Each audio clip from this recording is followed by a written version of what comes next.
Morning, everyone.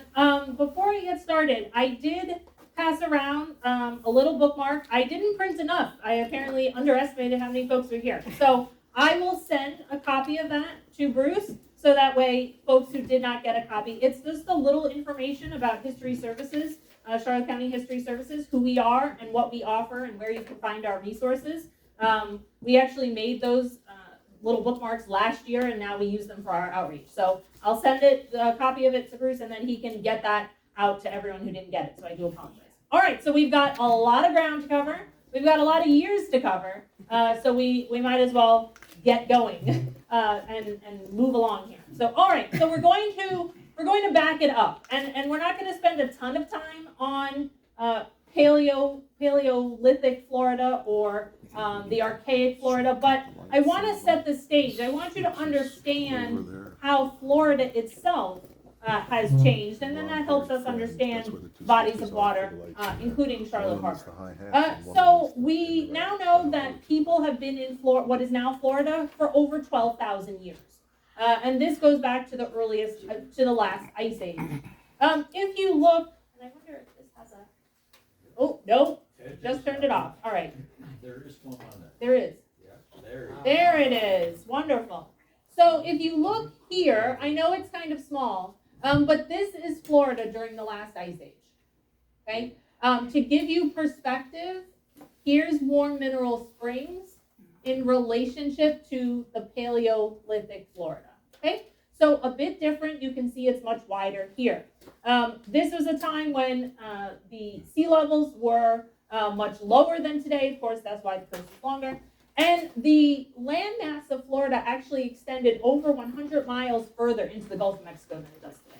So it has changed pretty significantly. It was much cooler. It was much drier. So we would not necessarily recognize this Florida landscape.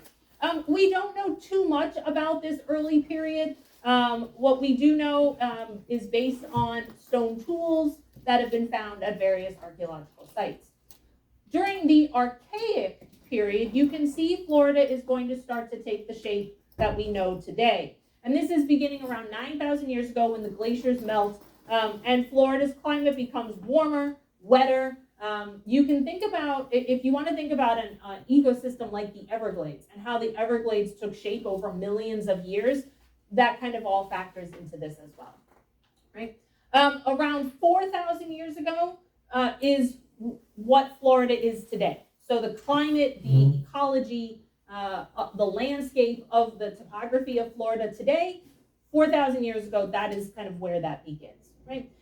Many of the peoples who lived in Florida at that time depend on wetland resources, right? So fish, shellfish, turtles.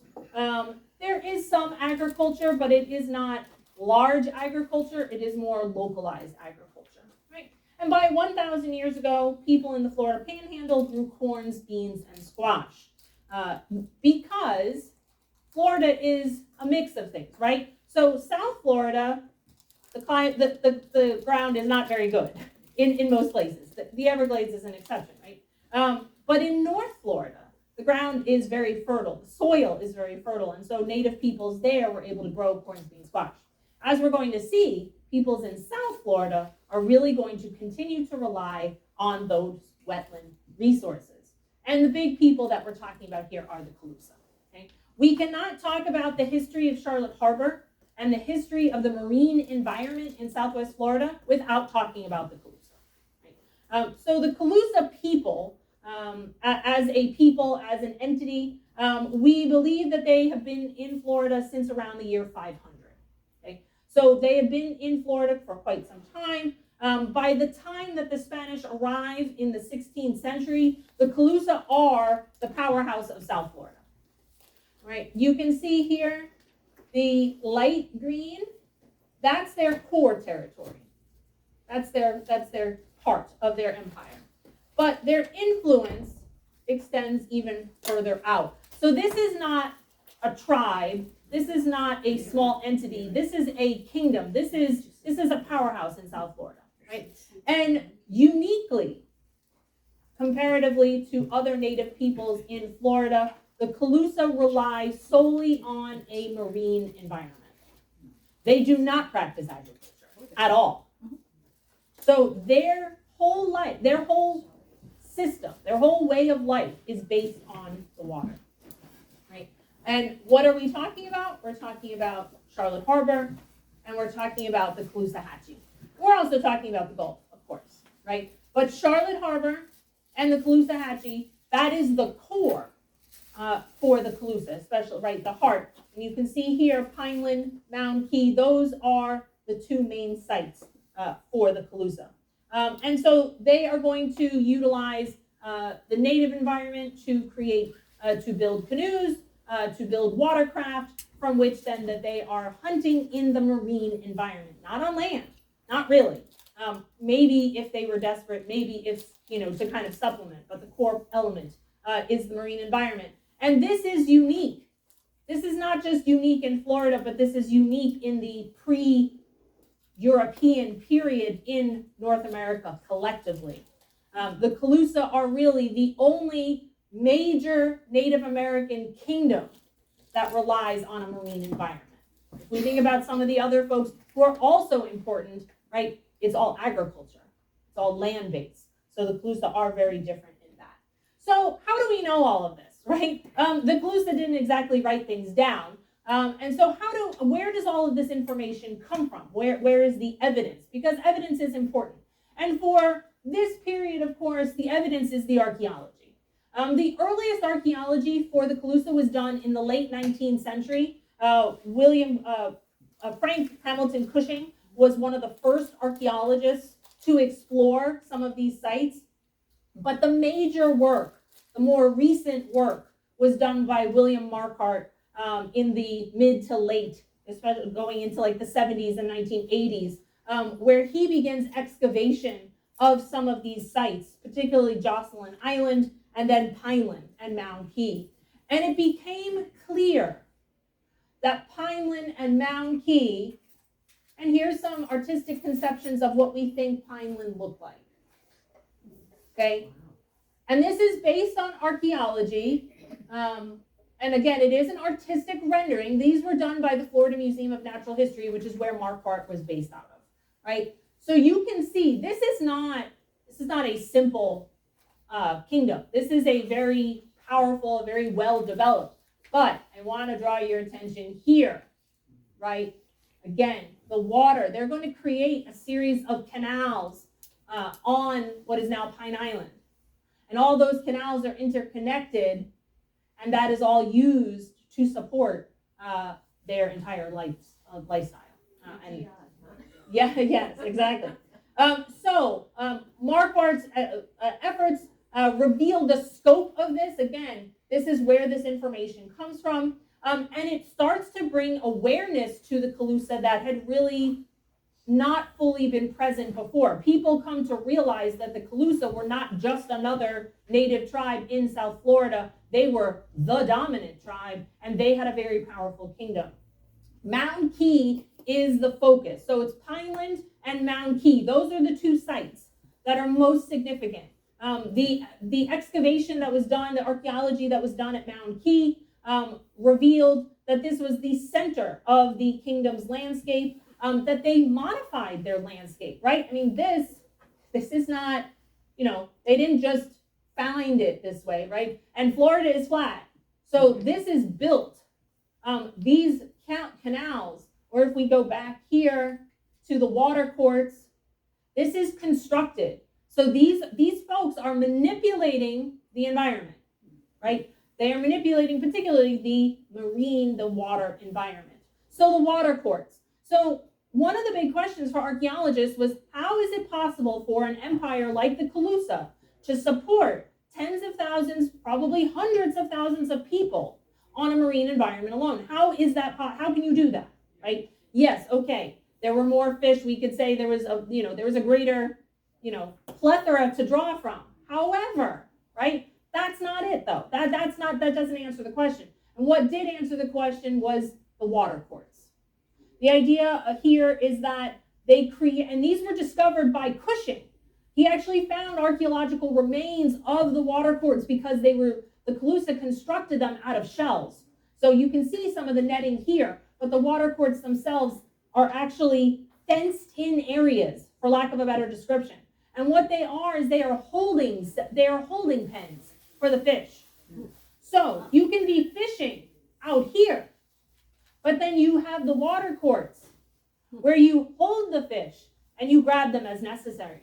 And so you have this system where you're bringing in new resources, but you're maintaining your ready supply, right? And again, they are using Charlotte Harbor, right? And Charlotte Harbor, we tend to think, or some folks tend to think of Charlotte Harbor as, oh, well, Charlotte Harbor is just that one particular area here. No, Charlotte Harbor, Pine Island, and all that's part of Charlotte Harbor. Charlotte Harbor is massive as a body of water.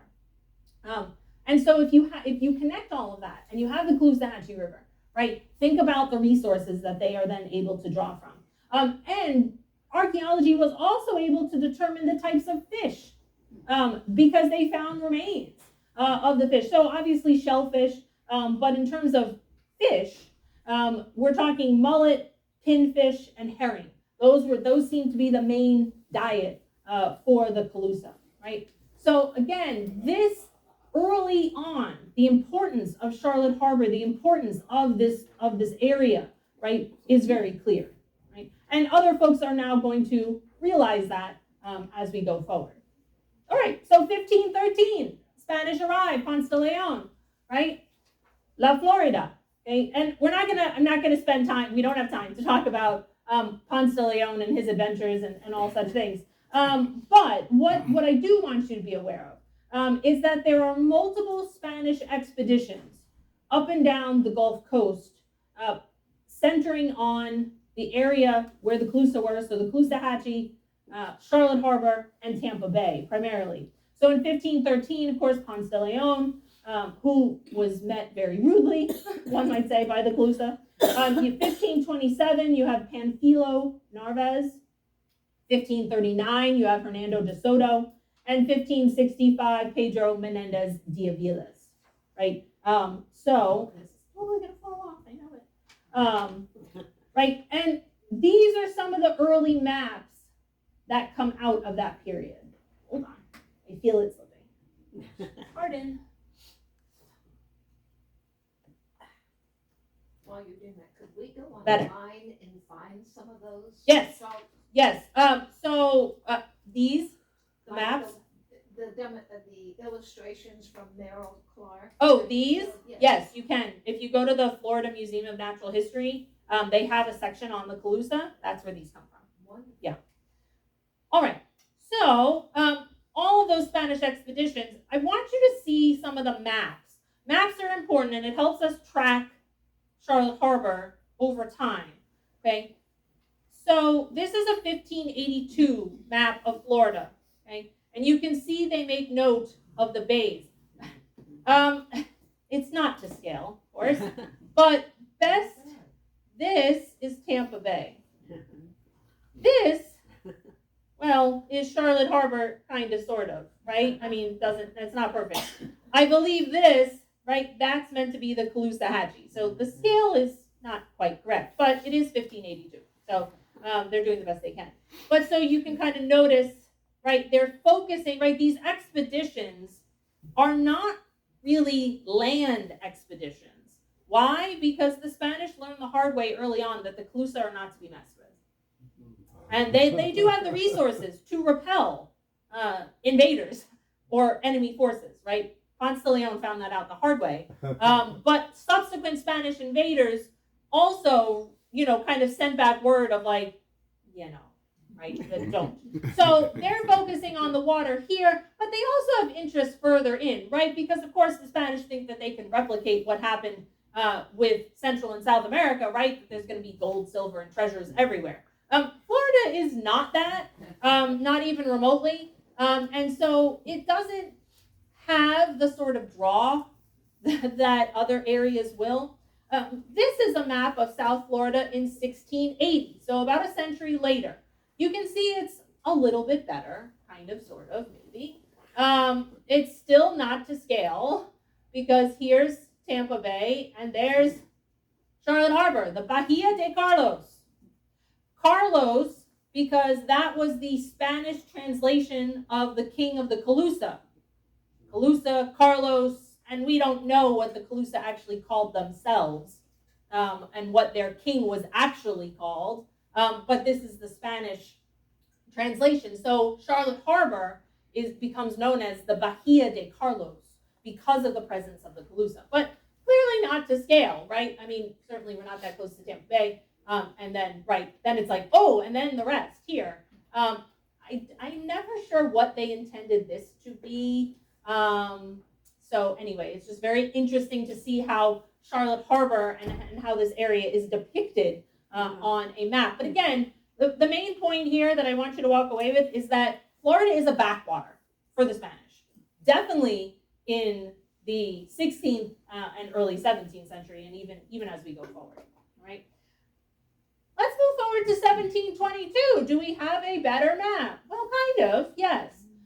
Here's Tampa Bay, so the Bahia de Espiritu Santos here. And then here's Charlotte Harbor, Bahia de Carlos.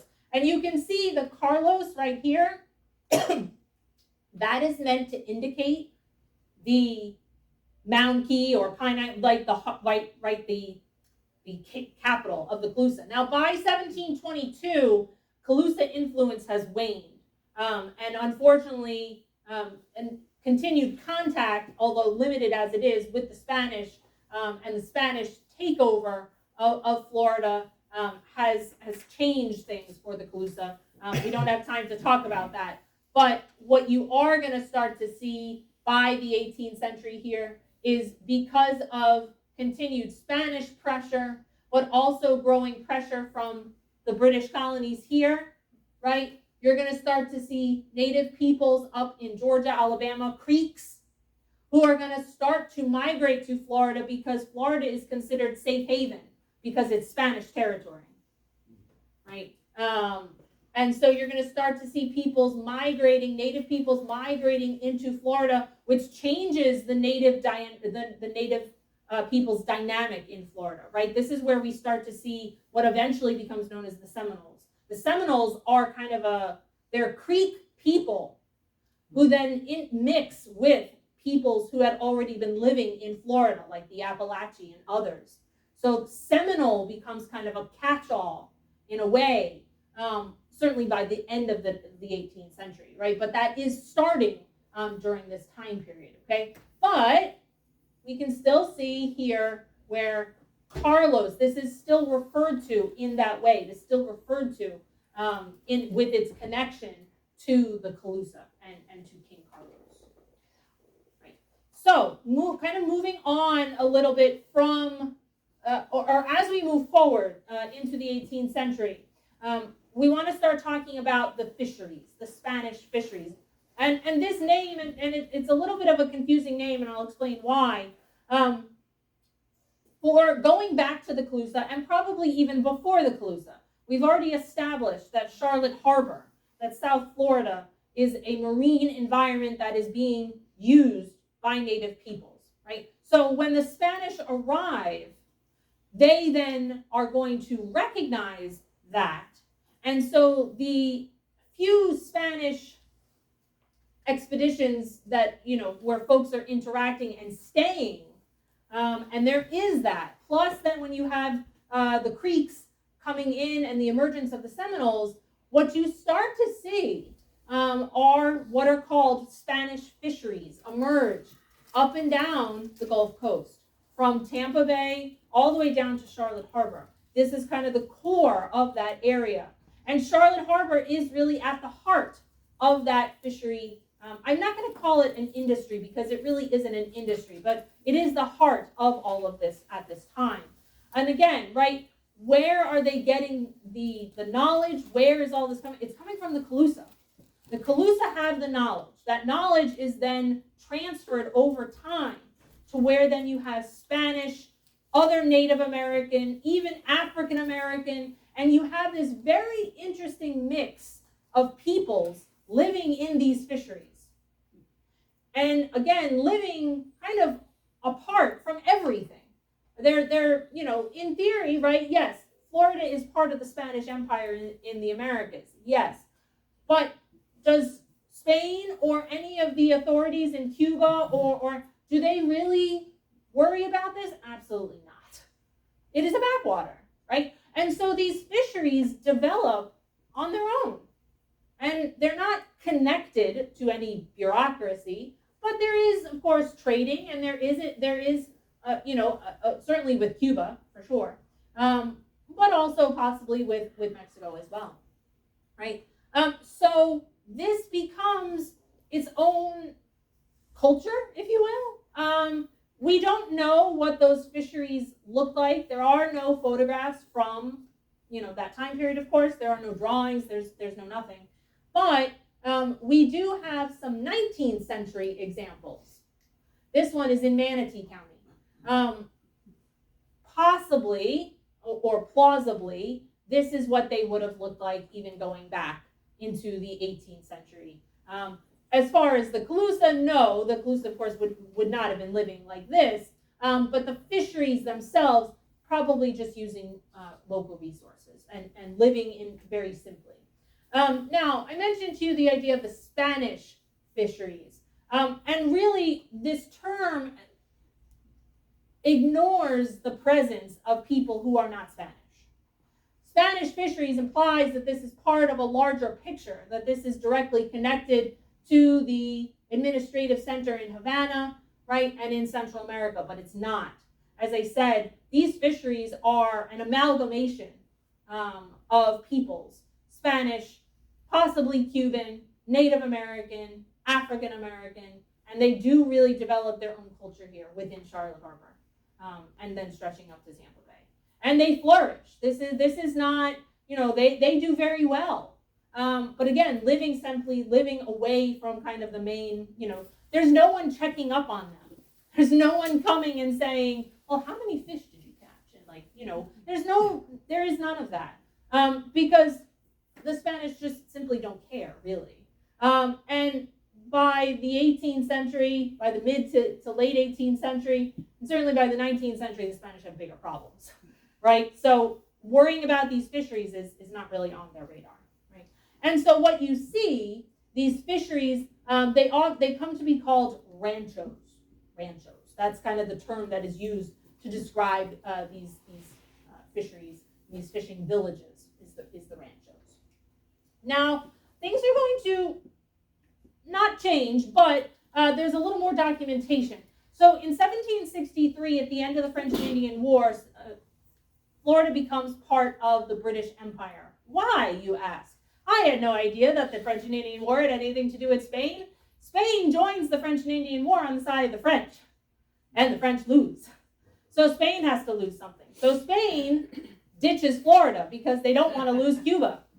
Because let's see, Cuba, Florida. It's a pretty easy choice, right? So they ditch Florida. So Britain gets Florida. Well, Britain doesn't really know what they're getting at all. So they commissioned several people to do surveys of Florida, including one of the first official surveys of Charlotte Harbor. This is done by Bernard Romans in the 1770s. You can see it's actually very detailed. He notes Gasparilla. You can see down here, right? He's noting the islands in here. Now, it's not perfectly to scale, right? But it's better than the Spanish maps. And you can see he even, all these numbers, right? The depths. So they actually he surveys all the way up into, right? This is Peace River here, and then the Mayaca there, right? So it's a pretty extensive survey. Now, you notice it's confined to the water. You notice there's nothing here because there is nothing there. Well, in terms of the British were concerned, there was nothing.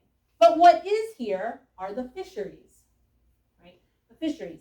And both Gould, who did the first survey, and Romans are both going to note the fisheries. And we know, and they're going to record this.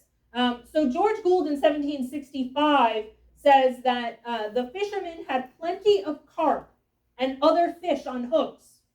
They supply Havana and other Spanish settlements in the West Indies during the Lent season. Right? That's in 1765. Romans, who is going to publish his book the concise natural history of East and West Florida in 1772, he is a botanist and a cartographer, and who is to survey the coast. And so he says, during my 3 years there, I have yearly seen about 100,000 tons weight of dried salt fish go from the western shore of the province of East Florida to Havana, besides what goes from the eastern shore, so from the western shore. So, by the way, East Florida, West Florida, the British get Florida, and it's a lot larger than they imagined. So West Florida is essentially the Panhandle, and East Florida is everything else. So it's all East Florida, right? And you know, we would think, oh, well, this means that they're going to get involved. You know, they're noticing this. They're noticing it. They're making note, but they're not getting involved. And according to a dissertation that I looked at that dealt with the fisheries during this time period, the author said British military leadership reasoned that the Spanish and Indian coastal fisheries in Florida were neither of direct use or hindrance to British control of the peninsula. So it does not impact them. It does not impact their governing of the colony. So they just let it alone. And in fact, the late 18th, early 19th century is going to be the peak of the fisheries. And we'll see why, right? In 1783, at the end of the American Revolution, Spain gets Florida back. Why? Because Spain joined the fight on the side of the Americans, along with France. Right? Everybody gets involved in these wars, right? We tend to think of them, right? The French and Indian War in American history is like, oh yeah, you know, that's when we fought the Indians on the frontier and the French. Yeah, but it's a global war too, right? And the American Revolution was as well, or it becomes one. So Spain gets Florida back, but in 1821, they're going to lose it permanently. But in that period of time, from the end of the American Revolution to 1821, that is the peak. That is the height of the fisheries. That is when they are at their most prosperous, and this is going to mark the high point before direct American involvement.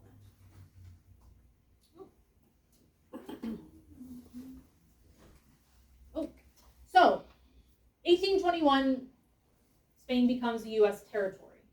And just like the British in the 1760s and the 1770s, the Americans don't know what they have.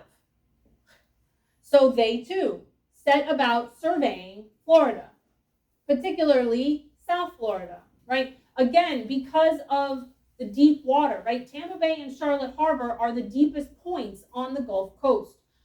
And given that Key West is now going to become important for the United States, right? How can all of these bodies of water be linked together? How can they benefit the United States? And so in 1823, Charles Blacker Vignoles does a survey of Charlotte Harbor. It's actually very detailed. It's more detailed than the previous British maps. And you notice, by the way, a transition, Bahia de Carlos to Charlotte Harbor. Why Charlotte Harbor? Because the wife of George III was Queen Charlotte. That's where it comes from. That's where it comes from. Because the British get it in 1763, right? So that name transition, and it actually sticks. Even in that period where the Spanish take Florida back, it's still referred to as Charlotte Harbor. And so you see that here. So, Charlotte Harbor. Here, they call it the Charlotte River, but that would be the Peace River, but it's not because it doesn't go to Lake. I'm not really sure what they intend that to be. I don't think Lake Okeechobee, but I'm not really sure. And then this would be the Mayaca, okay? And then there was another survey done. This is similar to the one that Romans did. You can see here, and he's got all these notations and showing all the inlets. You know, at the end of the day, the Americans are kind of like, wow, there's a lot here, and we don't know what are we supposed to do with all this, and how do we control this? And oh, by the way, who are these fishermen? And they're just doing what here, right? And so this is going to mark a shift, because for the Americans, unlike the Spanish, unlike the British, the Americans do care what's going on. And they don't want illegal activity. i.e., if you are participating in an industry, which they classify fishing as an industry, then we, the government, should get something out of it, i.e., money, revenue. Well, they're not giving revenue to anybody. They haven't for years, right? And so this is going to mark a shift in Charlotte Harbor, the relationship between the fishermen and the relationship between the government entity that now controls the territory, right? And the United States, for their part, is very impressed by the fishery. They're very impressed at the level of sophistication, perhaps, right, looking at this through racial lenses, kind of like, oh, wow, it's impressive that people who are not white can do these things. As if nobody knew how to fish before Europeans. And really that is, all joking aside, that is very much part of this conversation. This is a racial question, right? Because the United States comes into Florida and sees it as a problem because there's too much fluidity. What do you mean Spanish and Native Americans and African Americans all live together and intermarry and have this culture? Right? It's a huge problem in addition to the economic side of it. So you have two things here. Right? You have two things going on, and they're both going to directly impact the fishery at Charlotte Harbor. Right? And so in 1832, you have passage of what is called an Act for the Protection of the Fisheries on the Coasts of Florida. And then following that, a report of the Committee on the State of the Territory Concerning Fisheries. Do you think they're worried about this?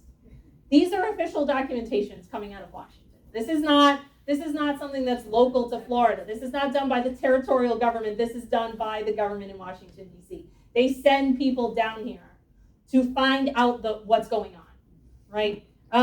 And so you have, at Charlotte Harbor, you have the establishment of a custom collection, right?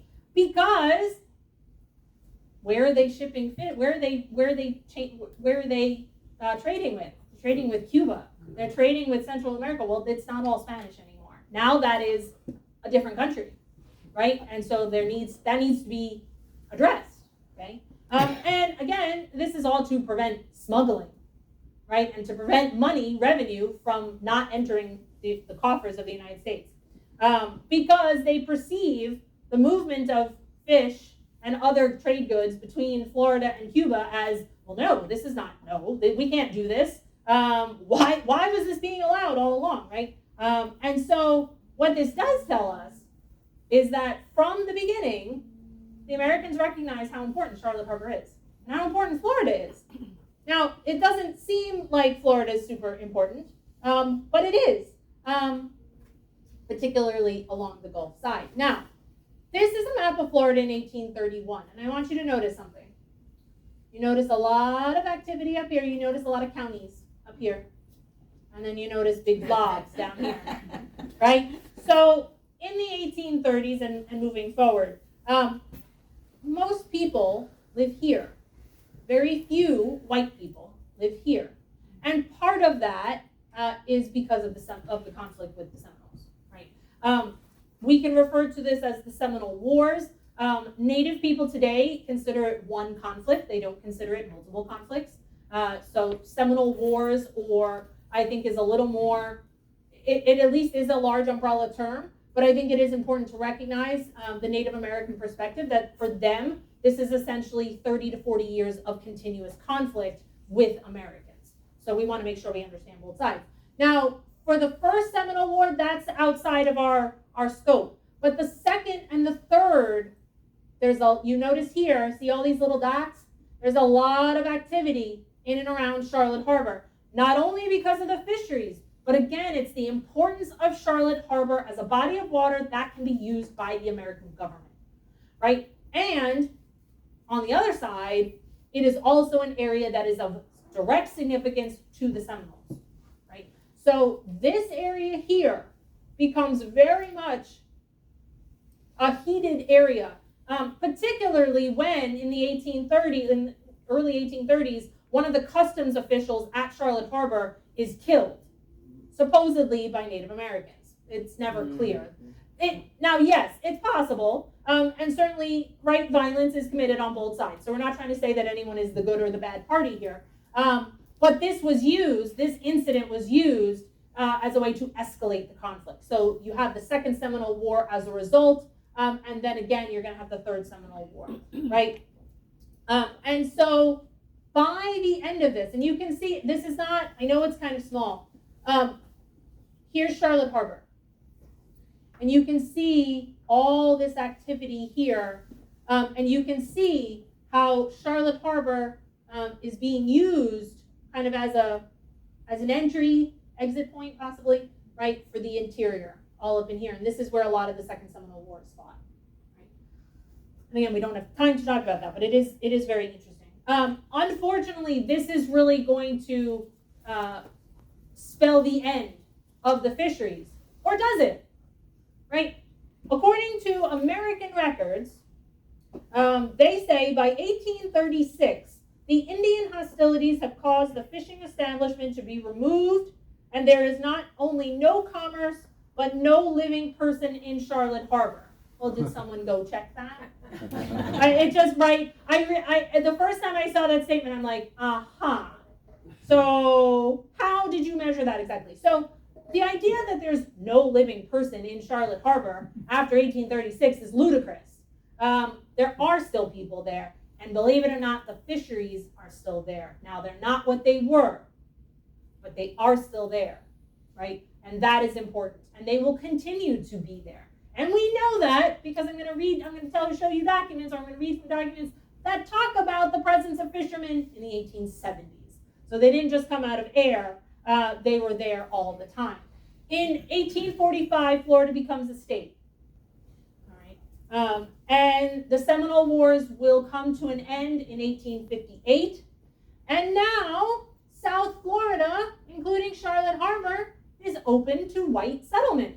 The war is over. The Native Americans have left. Right? And so now, if we look at these surveys from 1855, you can see they are starting to think settlement. They're starting to grid Florida, including the area around Charlotte Harbor. This is going to be, right, they envision this as being the start of an important settlement, which it probably would have been possibly at that time, but the Civil War intervenes. On January 10th, 1861, Florida becomes the third state to secede from the Union. This is Florida's Ordinance of Secession. It's very concise, very much to the point. You can see all the signatures here and the date there, January 10th, 1861. Florida, although we don't typically think of Florida as being significant in the Civil War, and in fact, if you think about the battles you know from the Civil War, I guarantee you Florida doesn't enter that picture. But for the Union strategy in 1861, Florida is very much a part of the conversation. Why? Because of its coastline. That's a problem. Florida has the longest continuous coastline at this time, right? Over 3,000 miles.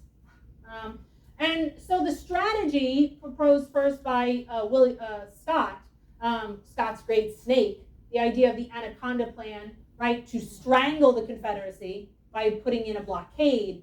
This will ultimately flesh out by 1862 and 1863 into blockading squadrons that are going to cover both the East Coast and the Gulf.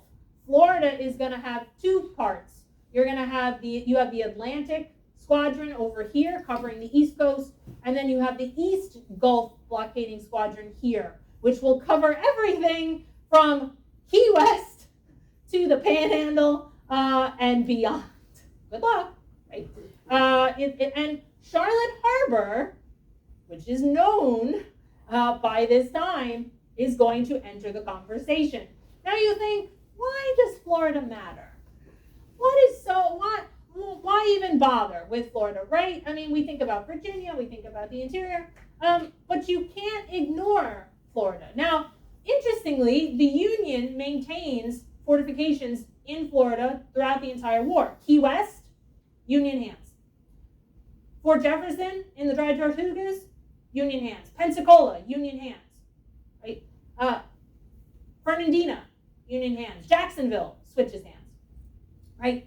So what to do if you are a Floridian, if you are a Confederate here in Florida, right? What do you do? What is your role in all of this? Well, your role is cattle and salt. That is your role. Those two things. Salt, because along the panhandle here, Pensacola, St. Andrews Bay, and here, you're going to have the construction of salt works, where you're going to, right? Because why is salt important? To preserve meat, right? There's no refrigerators. So unless you are going to eat your food on the move, right, you need salt. So the salt works here in Florida become very important to the Confederate war effort, and in fact are going to be a target of the Union blockade. Now, on the Gulf side, here, Charlotte Harbor, what do we have to offer? We have cattle that go back to the Spanish. Spanish were the first ones to bring cattle to Florida. They are not native, of course. When the Spanish leave, the cattle don't. And the cattle are left to fend for themselves. And they become known as Florida cattle or scrub cattle or cracker cattle, right? And these guys, they're skinny. They don't look like your cattle from Texas, but they're hardy. They can survive on their own. They don't need anybody to take care of them. Those cattle are going to become very important to the Confederate war effort because on July 4th, 1863, what happens? The Union takes Vicksburg, and Mississippi, the Mississippi River, is in Union hands, which means all of this is cut off from the rest of the Confederacy. Where's the beef? The beef is here. So these folks can get the beef, but these folks can't. So if you are in Robert E. Lee's army in Virginia, or in the Confederate Army of Tennessee in the West, where are you getting your cattle from? Where are you getting your beef from? You're going to get it from Florida. So those skinny Florida cattle, and Confederate soldiers talk about how stringy the meat was, those cattle are going to be rustled up. No? Did I turn it off by accident? No? Come on. Maybe the battery went. I can switch it if you, or I can just tell you.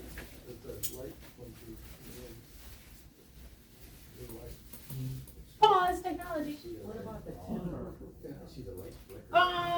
Timber, not yet. I mean, not yet. Timber's not an industry quite yet. It will be. Not really. Not too many. Cattle is the beef is what's really going on. So, well, David's working on that. So cattle. So what you're going to have, you have folks like Jacob Summerlin, king of the crackers, and you have Joel Knight, who are going to work now for the Confederacy. And so they are going to rustle up the cattle, right? And Florida cattle is not, there's no fences. So Florida cattle, you have to rein them in, you have to drive them, okay? So you go out into the wilderness that is South Florida, and you rustle up those cattle, and you bring them to Charlotte Harbor. And from Charlotte Harbor, they are transported up to the Panhandle. And then from the Panhandle, right, in like Apalachicola Bay, you can put them on trains and get them up into Alabama and then further. That's how that works. So, and you think, well, why wouldn't they just transport them overland? Well, because it's too complicated. It's easier to ship them out of Charlotte Harbor. It's more direct because Charlotte Harbor is closer to their environment, shall we say, right? So we're shipping the cattle. Things are working great. But this gets the attention of the Union Navy, not the Army, right? The Army isn't in Florida, or at least not in our part of Florida, right? But the Union Navy, the East Gulf Blockading Squadron, they are very interested in the activities that are going on in Charlotte Harbor, and Charlotte Harbor is on their radar. And they have been patrolling the Gulf, right? They've been patrolling the salt works. So they know about these activities. The question is, how do we deal with it? Can you switch to the next slide manually? I will. Wonderful. That's all right. Wonderful. Perfect. So, Cattle Dock Point here.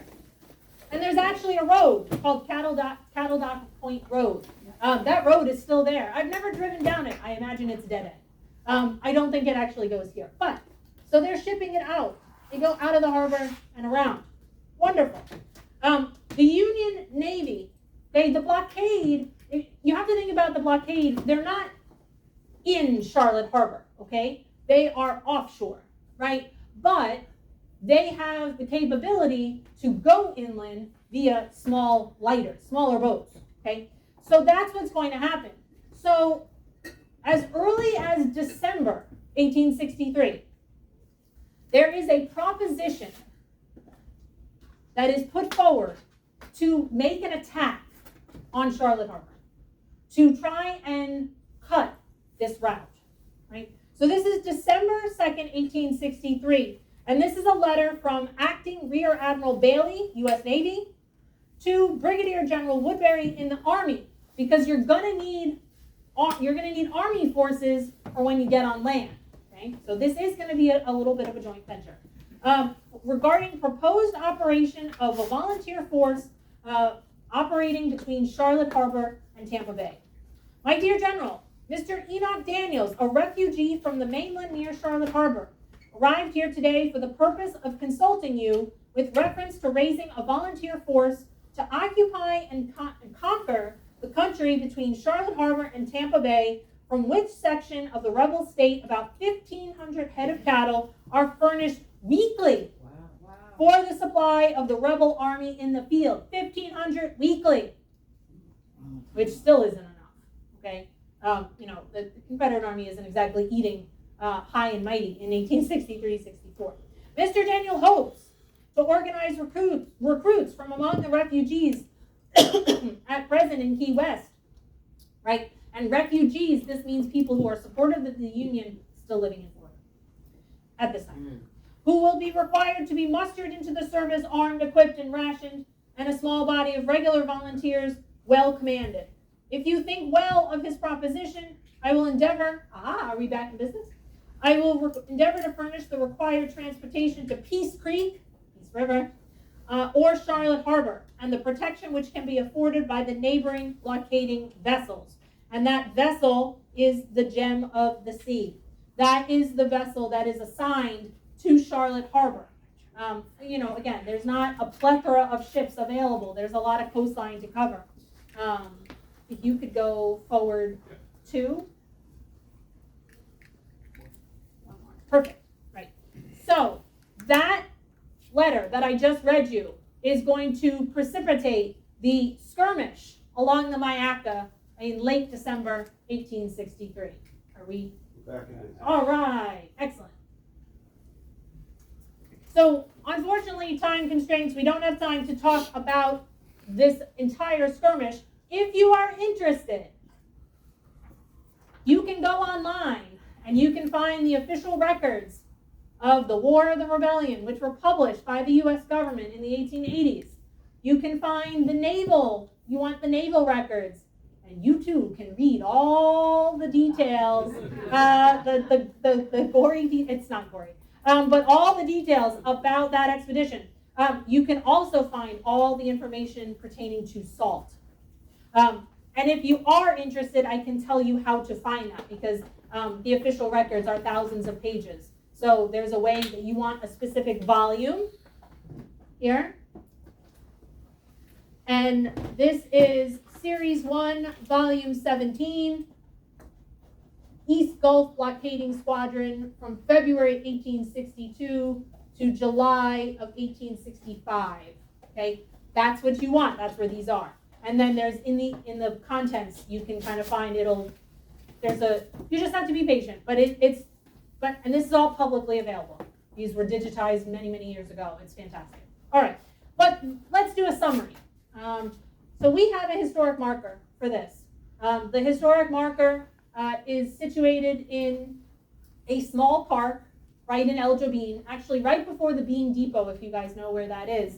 So right there before you turn for the Bean Depot, there's a small little park and then a little residential area. That's where this marker is, because it's the closest we could get to the Myakka in Charlotte Harbor and be relevant, right? We want people to be able to go to this, so we put it in a county park. So I'm just going to give you the summary of this action. In late 1863, right, where the Union is going to then focus on Charlotte Harbor in an attempt to disrupt the supply of cattle, right? They are going to invade Charlotte Harbor and march and up the Mayaca.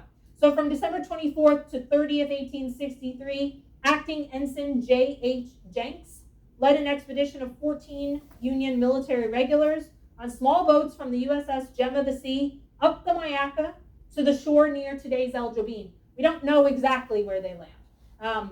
In all this reference, they don't really, you'd think that it would be a little more clear, but it's not. It's kind of a little vague. So, but that's where we think that they would have landed.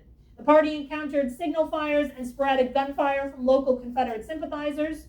Soon the sloop USS Rosalie arrived. So again, with the blockade, it's a series, it's a step down. So you have the USS Gem of the Sea, which cannot enter a certain distance, right? So the Gem of the Sea is primarily offshore. Then you have the Rosalie and the Rosalie can go in Charlotte Harbor itself, and then the small boats can go up the river. Okay, so it's again a coordinated effort. So the sloop Rosalie arrived to provide cover at a shelling position 200 yards from the Mayaca's eastern shore. But what does that mean, right? It doesn't tell us where. When clashes escalated on December 30th, and this really is the height of the activity, the Rosalie, under the command of master's mate Peter Coffin, opened fire with a howitzer. Meanwhile, 15 Florida refugee rangers, led by Ranger Captain Enoch Daniels, you remember he's the one who proposed this, had proceeded on a scouting mission overland to the northeast, and some witnessed the skirmish on their return. Union forces retreated to their boats. One seaman was injured, and this is a draw. I would not say that this is a victory or a defeat. Yes, the Union retreats to their boats, but they did scatter, the Confederate scouts and Confederate things. Does it prevent more cattle from being shipped? No, it doesn't. And in fact, in their reports, multiple people say, we need more boats, we need more men. This is a hive. We need to defend Charlotte Harbor. Well, everybody needs to defend, right? Again, this is late 1863 going into early 1864. The Civil War is reaching a peak, right? U.S. Grant is going to launch the Overland Campaign in the spring of 1864, right? Sherman is going to begin, right, the march towards Atlanta in the spring, summer 1860. So that is the attention. The only attention naval-wise in 1864 is going to be the attack at Mobile Bay by Admiral Farragut. Florida is not on the radar, and there just isn't the resources. We think, the Union has all these resources. They do have all these resources, but Florida has over 3,000 miles of coastline. It's just not possible. And there are places in Florida that are more important to cover, like Jacksonville, for example, like Pensacola, Key West. Those are more important, okay? So, yes, could they have done more here in the wake of the Mayaca skirmish and prevented more stop that in? Yes, they could have. But the resources that involved were just not there. And Florida really, is not going, it just has become really relegated by this point, and the focus is not there, right? And after this skirmish, there will be two battles that are going to be fought in Florida in 1865. Those are going to be fought up near Tallahassee, and that will really be the end of Florida's involvement. And then, of course, the war ends in April of 1865. So that's kind of the situation in Florida, in Charlotte Harbor. So you had the fisheries, you had the Seminole Wars, you had the disruption of the Civil War. So this is an area, right, Charlotte Harbor, this is an area that has seen now decades of conflict in one way or another. But South Florida is still remote. South Florida is still not connected in many ways to the rest of Florida and to the United States, if we want to push it, right? But that is going to change very quickly after the Civil War, right? So Charlotte Harbor is known by this point, right? This is well known. And in the wake of the Civil War, you are going to start to see people coming to Florida, to South Florida, for settlement, like permanent settlement, not just fly-by-night settlement, okay? And so some of the earliest pioneers of what is now Charlotte County are coming to Charlotte Harbor. And they are coming here because they know it. So somebody like our friend Joel Knight, for example. Joel Knight and his son, they will help establish Hickory Bluff on the what is now the Port Charlotte side of the Peace River, right? They establish a store. They continue with the cattle industry. They become very, very prosperous. Joel Knight is actually the first person buried in the Charlotte Harbor Cemetery. That is the oldest known grave marker in Charlotte County, and that was all their land, right? Nathan DeCoster, which is this guy here. Not a great picture. This is really the only one we have of him. He looks like the 19th century version of a Santa Claus. He fought for the Union. He was stationed in Fort Myers. And at the end of the Civil War, DeCoster and several of the men from the regiment he commanded, which was an African-American regiment, they come up here. And he establishes the town of Charlotte Harbor. So you have Charlotte Harbor, you have Hickory Bluff. This is all in the 1860s and the early 1870s. Those are before Punta Gorda. But Punta Gorda is going to be not too far behind, right? Because by the 1880s, you're going to have Isaac Tribune come down, who also was in the Civil War, who sees potential in Florida, comes to Charlotte Harbor, right? And in 1885 is going to plat the town of what becomes Punta Gorda. It was originally known as Tribune, after himself. But in 1887, they decide to name it Punta Gorda. Fact point, that was the Spanish name for this area right here. Right? Okay. So the connections between these early pioneers and the Civil War is very direct, right? And again, it speaks to how well known Charlotte Harbor itself was, right? And this is going to become an economic driver for this area. Now, it's not Charlotte County yet. In 1887, this will become part of DeSoto County. You can see the border here. Before that, we were Manatee County. Manatee County was massive, by the way. But here you can see the borders. So here's the bottom border here, and then the little step here. This should look pretty familiar to you. Some of this is still the same today. This is Lee County, which was created the same year as DeSoto County here. Okay, so DeSoto County, massive. So this becomes an economic driver here. Isaac Tribune is going to work with Henry Plant to bring the railroad to Punta Gorda by the 1880s. Right? Fishing, which has never stopped, by the way, is going to continue and will develop into a full-on industry by the end of the century. But one of the biggest industries that emerges that connects us to the water is phosphate. Okay? Phosphate, and we don't have time for a whole lecture on phosphate, but phosphate was first discovered in 1881 in the Peace River. So the history of the Peace River Valley phosphate boom dates to 1881, when Captain J. Francis LeBaron, an engineer with the U.S. Army Corps of Engineers, was detailed to make a survey of the Peace River area to determine the feasibility of opening a navigable waterway for steamboats from the St. Johns River to Charlotte Harbor. Can you imagine that? Imagine a canal, like a shipping waterway going from the St. Johns, which is up by Jacksonville, all the way down here. But that was the idea. LeBaron made two discoveries on his survey. Right, the first was that finding, in the absence of an expensive canal and lock system, the proposed waterway was impractical. Right, and the second was his discovery in the bed of the river, certain bars or deposits of sand and gravel and pebble, which he later readily recognized as bone phosphate. Okay? So bone phosphate was discovered, and like so many things, LeBaron tries to keep this to himself. It does not work. And very quickly, people realize the money that can be made with phosphate. So what you're going to see, so the bone phosphate, the river phosphate, is mined right here along the river. This is one of the plants. It's mined right here along the Peace River.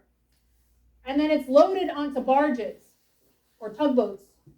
And it's barged down the Peace River to Charlotte Harbor, where it is loaded onto railroads at Punta Gorda for shipment. So the Peace River and Charlotte Harbor are now directly connected to one of the most money-making industries in the late 19th century. You have to remember, at this time, there are no roads, or there are no, let's say there are no feasible roads. There are no feasible roads. The only railroad is at Punta Gorda. And there are no bridges across any of the waterways in this area.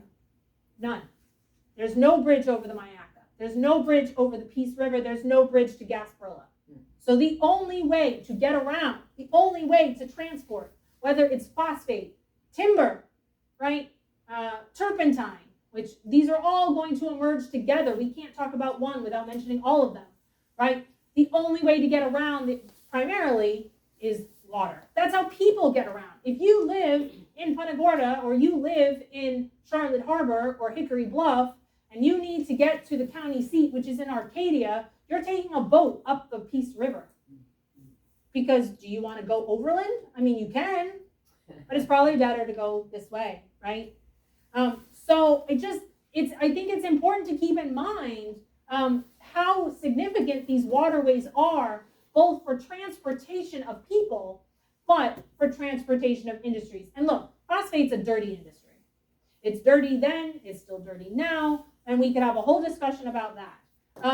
What is going to happen is that by the late 19th, early 20th century, a man named Peter Bradley from Boston is going to come down here, buy up all the phosphate companies, form his own big conglomerate, and build a railroad from Arcadia to Boca Grande that is going to transport the phosphate much more efficiently. So the waterway ceases to be important for phosphate. Phosphate will no longer be barged. After 1905, it will be shipped via rail, right? These are photos of the docks at Boca Grande. This is an earlier picture, early 20th century. This is a picture from the 1970s, we believe. It's undated, but we believe it's 1970s. Okay? This industry, this method is going to continue until 1979, when Port Boca Grande ceases to be important with the emergence and the resurgence or the dominance of Fort Tampa. All right. So this is now the method, not this, right? So there is a shift away from the Peace River and Charlotte Harbor. Now, Peace River and Charlotte Harbor continue to be important. I don't want you to think that suddenly we've just lost our way and they're not important. Here is an assessment of the fisheries in the entire United States. This was published in 1887. It took this team, this government, or this committee, a decade to do this. But you can see here, fisheries of Charlotte Harbor, fishing stations of Charlotte Harbor, and then it goes on. We don't have time to go through this. So much for no people and no fisheries in Charlotte Harbor in 1836, right? There were still fisheries. There were still people there. They weren't in the numbers that they were. And maybe now they've been supplanted by Americans, right? We know that as early as the 1880s, there was a set of two brothers, the Pekin brothers, who were fishing out of what is now Placida and Gasparilla Island. We know they were there. We know that the early fish companies, the Punta Gorda Fish Company, the West Coast Fish Company, we know they had their origins in the late 19th century, and we know that they were building on what had been before. So this area had remained active for fishing. It just kind of, let's say it went dormant, or it went a little under the radar for a while, and then came back up, and fishing becomes just as important as it ever was for Charlotte Harbor and for what becomes Charlotte County.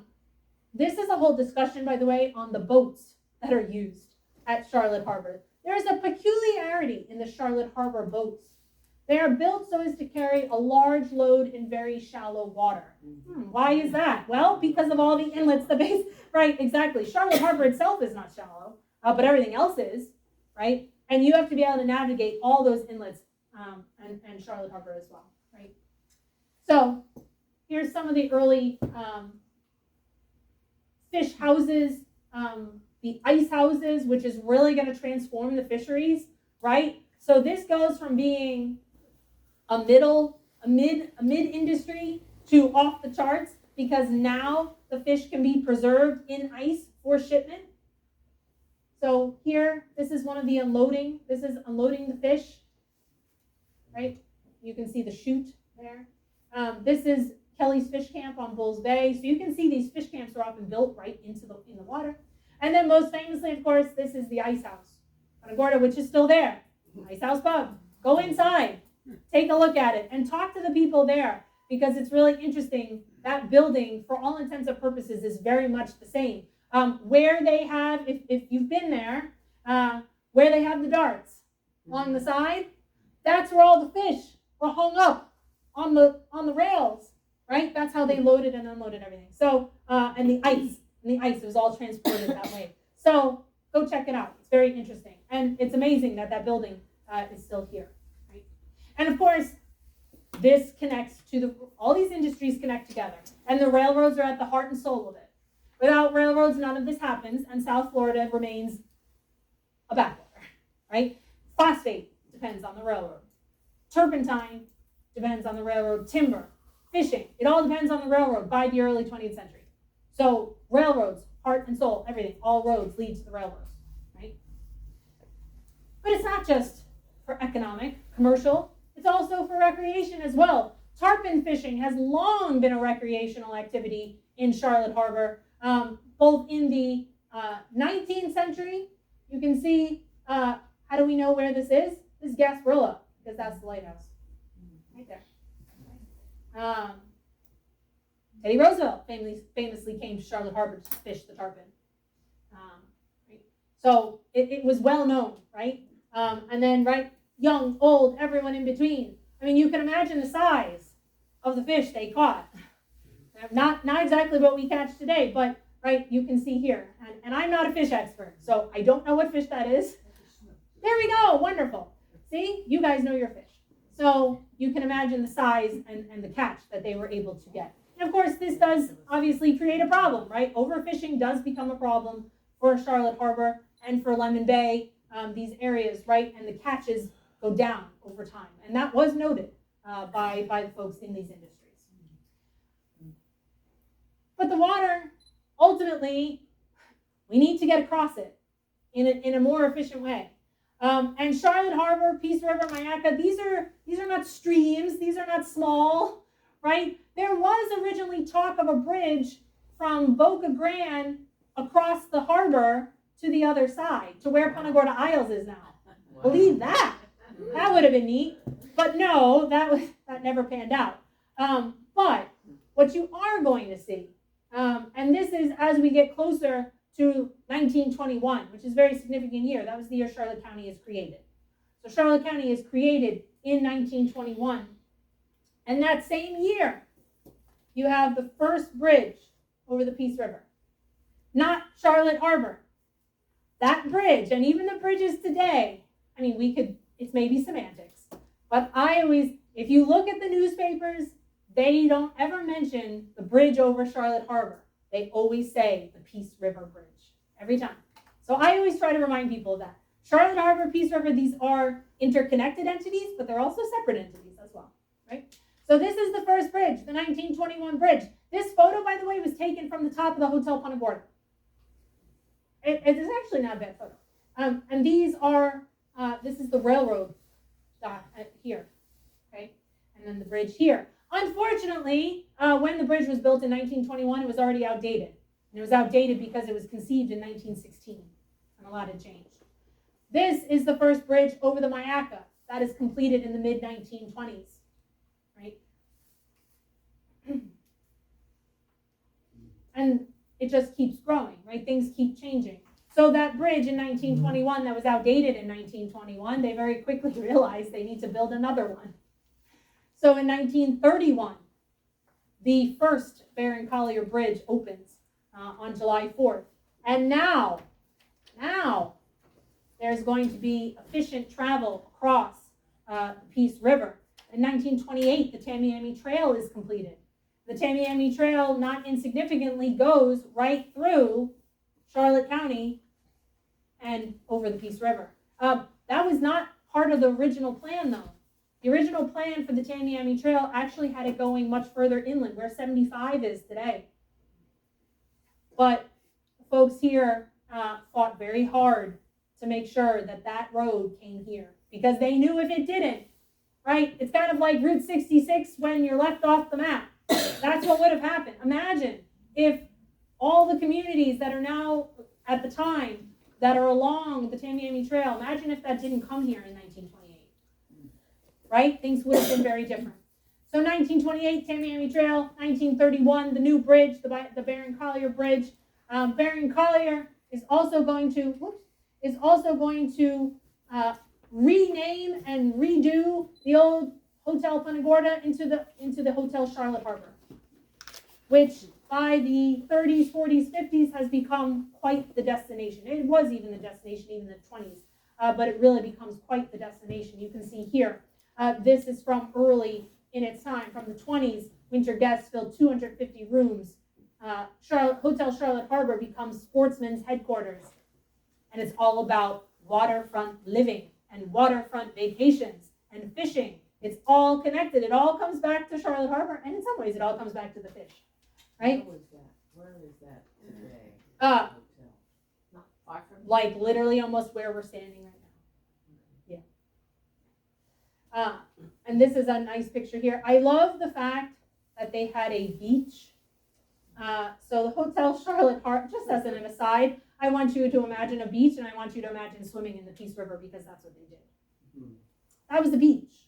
There was also a beach over where the Port Charlotte Beach Complex used to be before Helene and Milton decided it shouldn't exist. That was a beach long before that complex was ever built. So the Peace River was the beach. Right? So waterfront living, even in this period, even in the 20s, the 30s, it's very significant. After World War II, right, when you have the tremendous development of Florida and Southwest Florida, right, Charlotte Harbor once again is the focus. And Port Charlotte, when it is developed with the canals and the waterways that we're so familiar with, right, and even if we go by El Jabin and these other areas, it's all about waterfront living. You can say you live on the water, even if that water is not this, but you still live on the water. And Punta Gorda marketed itself as having a beach. Not this, but Inglewood Beach. That was marketed as the Punta Gorda Beach at Inglewood. Make sense of that, right? So again, right? And today, right, people come here for this. It has not changed. It looks different, right? Charlotte County looks different. Charlotte Harbor, this area looks different. But people still come here for those same reasons. It's still all about the water. It still all comes back to the harbor, right? Why is it named Charlotte County? It's named Charlotte County because of Charlotte Harbor. And when Charlotte County was created, they made sure that Charlotte Harbor was going to be in Charlotte County. They didn't want to lose it, right? So I think that's something, that's something to think about and to be aware of. So, do you want to know more? I'm sure you do. History. So this is I took a screenshot. This is the Charlotte County Libraries and History website. You can find us if you go on the little tab up here. There's a drop down that will bring you to this. This is our History Services page. It will tell you all the resources we have. We have a digital archives. We have over 4,800 items in that digital archives. A lot of them are photographs, including that one of the bridge that I showed you. We have a local history collection at each library branch. We also have a local history collection that is not circulating. That is part of our archival collection, but is accessible. You can find it in the catalog. All of our material is searchable. So please get out there, learn. If you have questions, certainly we're going to have questions, I hope. So we'll do that. But right now, currently, you can find me at the Punta Gorda Charlotte Library right here until Mid-County reopens. When Mid-County reopens, I will be back in my usual digs where I was before. But I am always available. I have business cards if anyone needs that. Bruce has, they have my information as well.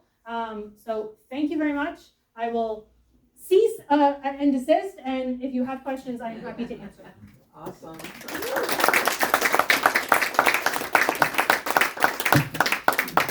Questions, comments, concerns? I have a question. Yes, ma'am. What did the Calusa use for the fibers to make the nets?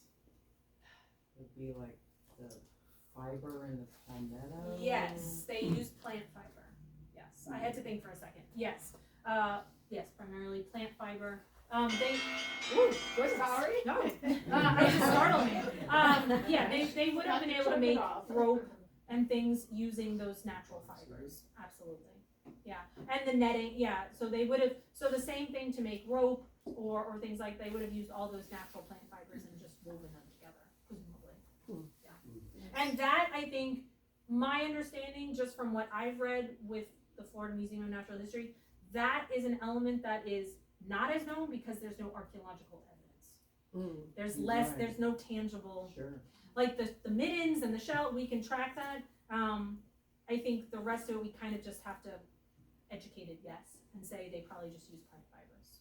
Well, the Calusa created the middens, or was that Yes. another group? Oh yeah. Well, all middens can be found anywhere. Middens are basically trash piles. Yeah. Mound Key is unique because the midden because it was the heart, and this was kind of what led archaeologists to believe this was kind of the center. The middens were so high. Mm-hmm. It implied a lot of people living in one place. And in fact, they estimate that probably at least 50,000 or 100,000 people lived at Mount Key. Wow. At the peak. Yeah. And is It's a Mount Key on Mount Key, Pine Island? no. Mount Key is separate. Mount Key is its own, or you have Mound House. So Mound House, which does the and there's archaeological things there. Mound House is where you can go. It's on the mainland. Mound Key is only accessible by boat, and it is separate from Pine Island, but it is within that vicinity. And that's what we call the name of the island. Mount is Key. Mount Key. And it's been known, yes, and it's as far as for European, language, because of the mountains, because of the middens. Yeah. And how could you go and visit that? Just go by boat. It's a state historic park.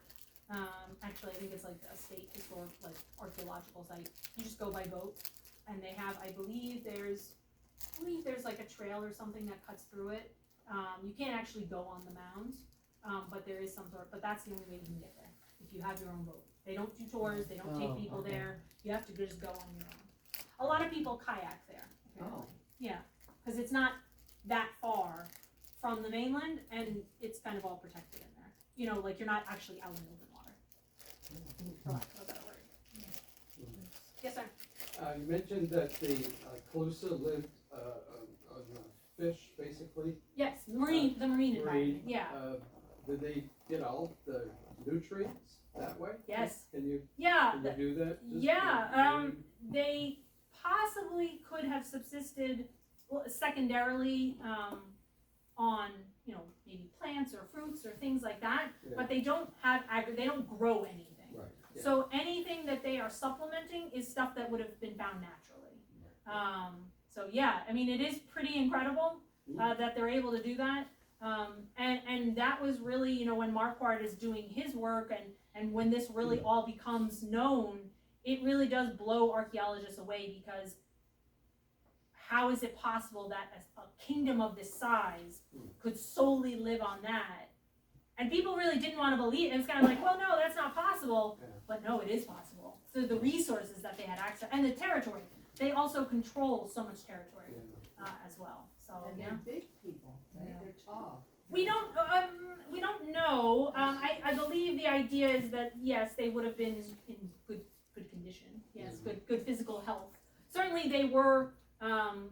They certainly were warriors in many respects, right? I mean, they dominated South Florida. They were able to fend off the Spanish multiple times. So yes, they're obviously strong enough and capable, and they were around a very long time. If they, if archaeology believes they've been here since around the year 500, that means they were there 1,000 years before the Spanish came. That people, Yes, sir. There's we're up on the Peace River, and there's a little island called Liverpool Island. And Yeah. off of the side of it was Yeah. an old village, and you can see the old piling still by the river. Oh. It looks like, from my reading, that they used to bring phosphate barges there and then take the phosphate, put it on donkey wagons, whatever, and then take it over to the railway station. Yes, that was so. That is done. That's a great point to bring up. When the Peace River was low, they had to do that Okay. because they couldn't actually. The barges were okay to a certain point, but when the water level dropped, they did have to use overland, and they did often use animals because at a certain point they just couldn't. They could even the Peace River itself. Charlotte Harbor wasn't so much the problem, but Peace River is a problem. And there definitely are accounts of that where they have to abandon the barges and move to the land. And that was real, right? And that problem of this cyclical nature where the Peace River is dry for this, that is really what helps or helps lead to the conversation and to somebody like Peter Bradley who says there has to be a better way. This is not efficient. How much more phosphate could we mine? And it is right, it is an economic thing, it is a money thing. How much more phosphate could we mine if we had more space to carry it? Yeah. And the barges are only so big, and there are only so many of them, Peace River gets dry, and then what do? You have to unload everything, and it's this whole problem. And what if you're on the wrong side of the river, and Punta Gorda's on, and then it's just this whole problem. And so that's it. Peter Bradley, who kind of gets an introduction to Florida, and it was already a magnet up in Boston, and he basically is like, oh no, there's a better way, right? And then that's where the railroad comes in, and the Charlotte Harbor in Northern is created specifically for phosphate. That is its sole. I mean, it has a passenger train too, but its purpose is phosphate, and it's to connect Arcadia to what becomes the deep port, because that's the other thing. Punta Gorda is not a deep water port.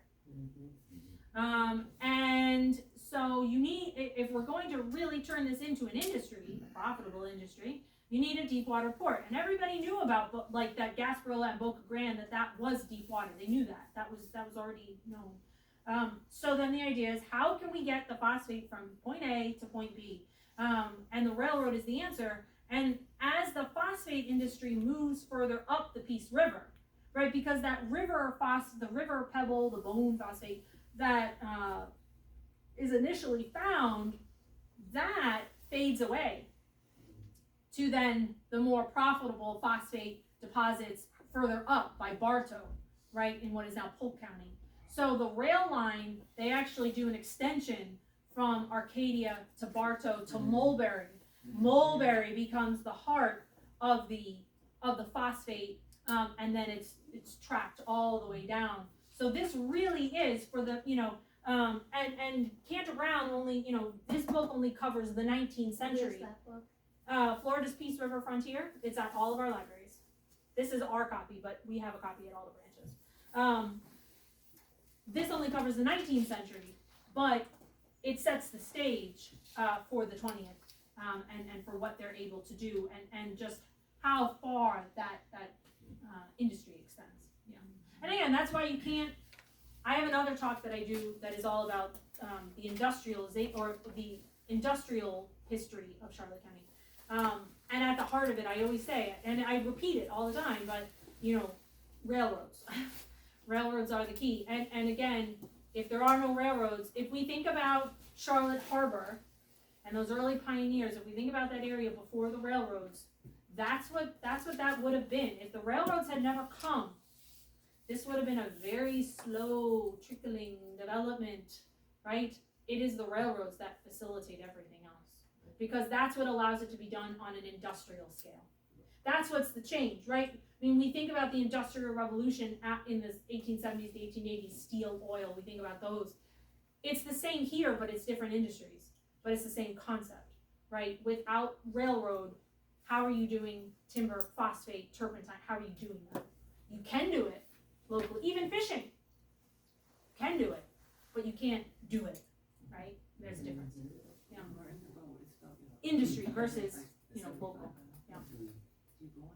Any other questions, comments, concerns? Yeah, not a question, but it relates to the question about how you could get to Mound Key. Yeah. If you don't have a boat and you don't feel you can find somebody to take you out there on a boat, the next best thing you could do, go to Ding Darling on yes. Captiva. Yeah. And then they'll walk you through the trail, and they've got fantastic signage. And you can stand there and you can picture that canal that was built to hold those fishes. That's on Sanibel. Yeah, so if you go over to Sanibel and then drive over to Captiva and go to Ding Darling, and anybody in the room that's over 65, I'd encourage you to buy your little national park pass. You can get in there for real easy, and it's a wonderful afternoon, and you can tangibly this was fantastic what we just heard here, but to be able to stand there and see it firsthand instead of the graphics on the screen, you'll appreciate it. Can you get, like, if you go by boat, can you, To Mount Key. to Mount Key, can you get off your boat and walk around on Yeah, Mount Key? I believe so. Yeah, it's a state park, so I believe so, yeah. Yeah, and I think it was after the hurricanes, it was, like, they didn't want people going, I mean, but, how do you prevent people going out there, but, yes, but you can, and I believe there is a trail on Mount Key, or there's some sort of path of some sort that allows you to kind of walk. It's not huge, but it does allow you to do that. The other place to go, and this isn't for middens necessarily, but with the canals, if you go to Pine Island, to where Pineland was, the Calusa Heritage, what is the? I'm trying to. I picture it because I go past it. Yeah, it's a heritage center that is run by or is connected to the Florida Museum of Natural History, and they have preserved. They have, you can actually see the canals, and they have nature trails, and they have docents and things, and you can learn. They talk all about the Calusa. It really is. I mean, when you don't know about it and then you do, you're like, wow, it truly is impressive and amazing what they were able to do with limited resource. I mean, truly, with limited resources, they really do create, again, a powerhouse in South Florida. And they are that for a long time. And even the Spanish, I mean, it takes 200 years before they really start to wane. And somebody, I remember somebody asking me one time, oh, so the Calusa are gone. And I attended a public history forum up in Tallahassee last year. And one of the speakers is a member of the, maybe, I forget, he was very specific about his clan and all of that. And he said that for the Seminole people today, the Calusa are not gone. They became incorporated into what became the Seminole. And so I always try to take that forward because it's kind of like that report of there's no living person in Charlotte Harbor, right? And those are very specific one-sided perspectives. Yes, the Calusa culture, the Calusa kingdom, yes, that was gone. That ceased to exist. But Calusa people, how are we to know how many of them, became amalgamated into what became the Seminole, So I don't think they don't truly go away, but their culture as it existed ceases to exist, yes. So they came over the bridge with the other native Right, yeah, so, Americans yeah, and and that would have settled been right along, yeah, I mean, ultimately, right, yeah, so, again, 12,000 years ago. Not the Calusa, those people, you had the other Paleo Indians, yeah, yes, sir. This is kind of the beginning of large-scale industry in Yeah. this area. Yeah. Is there any evidence or history of how it affected the water quality in the river and the Phosphate bay? for sure. Since that's kind of a Yeah, focus so phosphate, there was actually, and this was reported in the newspaper, in 1971, there was a phosphate spill, way up the Peace River, I think up around near Bartow, and that spill came all the way down into Charlotte Harbor, and killed off fish, killed off other wildlife. It was a serious problem. And there were the articles in the newspaper. It was the newspaper was referred to as the Daily Herald, or the Herald Daily News. And they talk about it. And they talk about it. One of the questions that is raised is it worth it? Is industry worth it when this is the result? Now, again, nobody had been mining phosphate in Arcadia and the lower Peace River for decades at that point, a very long time. But that spill showed how interconnected all of this is, right? So something happens here, but then it funnels here, right? And if we think about Charlotte Harbor, we think about the Myakka, we think about the Peace River, this is all interconnected, and they are then interconnected in other ways too. That phosphate spill is one. As far as the other industries, turpentine, no. Although, of course, turpentine and logging has its own impact, not necessarily on the water. They don't rely on the water, but they have their own impact on the land. Turpentining, of course, right? You notch the trees to catch the stuff, the glue inside the tree. As soon as you do that, you've killed the tree. Tree is now dead. So now, once you tap all the trees, now you just log them. Once you've logged the area and you've cleared it, now what? Now you bring in cattle. It's a process, okay? This is done in Charlotte County. This is how A.C. Frizzell makes his money. A.C. Frizzell came to Charlotte County in 1918 to work for the Charlotte Harbor and Northern. He got fired because he was more interested in the possibility around him than working as a clerk in the railroad office. So he gets fired, and by the time he sells his property in 1954, he owns 90,000 acres in what is now Charlotte and Sarasota County. And what does he do with all of that acreage? Turpentine, logging, cattle. Those three things together. Because they all tie together. Right? Once you've killed the trees can be logged. Once the trees aren't there, you have room for cattle. All works together, right? Fishing too. Now, fishing is not going to impact the water quality per se, but of course it does lead to overfishing. We know that, right? We know that when, say, the Bass Biological Laboratory was established here in Inglewood in the 1930s, the plethora of marine species that they document, some of those species aren't here anymore, or they're here in very small numbers. There used to be sharks in Lemon Bay. I don't just mean one or two, I mean a lot, right? Snook, we know, is endangered, right? Tarpon, right? You can talk about the tarpon tournaments and things, and the numbers of tarpon that are not just Lemon Bay, and again, it's all connected, right? So certainly the fish industry, and certainly at its peak, when it's not just the fisheries, that is not huge export fish, right? It's not subsistence fishing either, but it's not, big money fishing. But in the late 19th, early 20th century, those fish companies, that's big money fishing. That is how, that is a product you are fishing to sell. And so that does lead to overfishing. And so there is a depletion. And that's why there are signs today about what you can or can't catch, or how many, things of that nature, because we're trying to bring it back, or trying to keep it from, deteriorating altogether. So it definitely is all connected. And again, there's plenty of documentation of how much there was and how much there is now, right? So we can certainly draw that.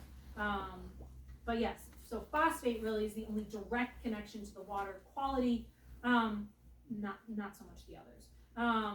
But certainly Charlotte Harbor has been manipulated. Obviously, it's been dredged, in places. When Boca Grande, I mean, yes, it was a deep water port, but obviously they did dredging. They obviously did manipulate that environment in and around Gasparilla Island to accommodate the docks and the ships and everything. So it has been manipulated. The channels, right? I found it very fascinating. All the news article about the channel that opened up again. What was that? Siesta Key after Eileen, right? And how nature is funny that way, right? A channel that had been closed is now back open. Yes. Right, and shows all those natural channels and where things used to be. Even if we think about Gasparilla Island and Placida area and those and the little inlets in the Peace River, even going up the Peace River, how different that is today than say it was 100 years ago. All of that has changed. It's not good, bad, or anything. It just is. It has changed. Right, change is a part of life, but sometimes it's sometimes it's better, sometimes it's worse, sometimes it's just. It just is, right? And all we can do is study it, learn from it, and hopefully do our best to, live with the environment, right? And that sounds so cliche, but it really is true. It really is true. Yes, ma'am. What was the name of the book you last referenced? This one, it's Florida's Peace River Frontier by Cantor Brown. Cantor Brown, very renowned Florida historian. Professor Emeritus from the University of Florida. He is still alive. I know the book looks like it was published, 50 years ago. It was not. The cover is just a little ratty, or our copy is a little ratty. It's excellent. If you want, and it's specifically, this book is literally Peace River Frontier. It is a history of that entire region, and it's well worth it. And I think it's a good read. I don't think it's dry. I don't think, there's some places that are better than others. But I think overall it's very interesting. And really, he's the only one that has ever done something like this. This is really, for what we do, and to understand the history of this book is really critical for us.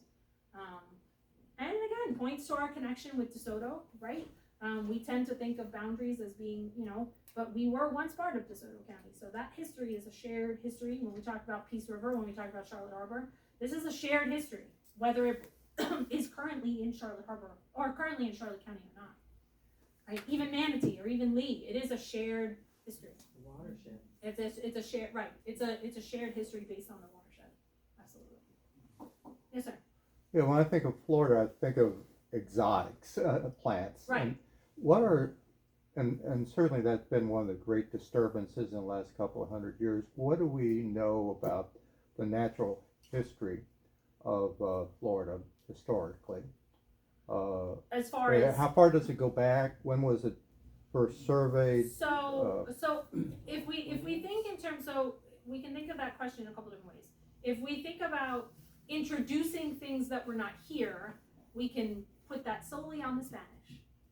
The Spanish bring pigs, they bring cattle, they bring horses, they bring food, they bring disease, they bring things that were not here.